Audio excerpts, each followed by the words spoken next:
Hey yo, what is going on people? My name is Karf from Opium and welcome back to another game review.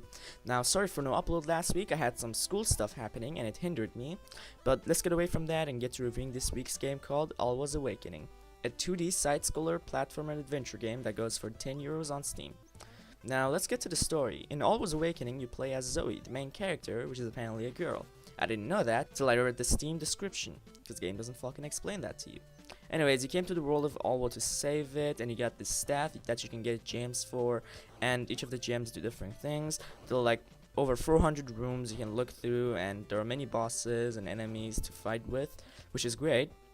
But the rest of the story is a total fuckfest because the game doesn't really explain it unless you talk to the characters. The gameplay is fun and addicting, like the good old days of Castlevania of Super Mario, except you take those, put them in a blender, eat them up, jump in a blender, and then let it fucking blend you till you are nothing but a glass of sweet, sweet Karf smoothie. Because that's what some of the puzzles and enemies make you feel like. The gameplay is very fun. You get your staff, which you can melee, and with your first gem, which you can make blocks appear if you use it.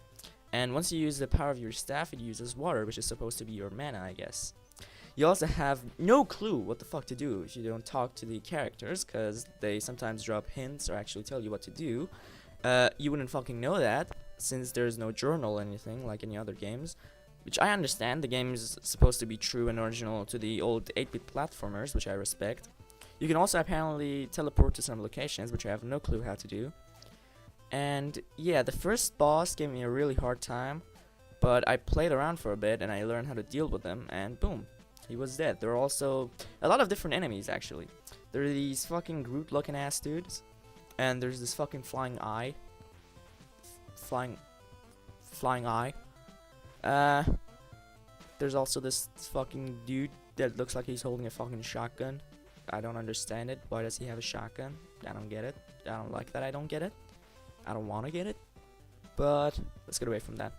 The graphics. The beautiful 8-bit graphics with sexy pixel art. They all remind me of the good old days of playing Metroid with Zero Suit Samus and jacking off into one of my socks. The music is awesome. Gets your blood pumping. Not like the last game I reviewed though. They still have good old classic 8-bit music, which gives me nostalgia. Me likey.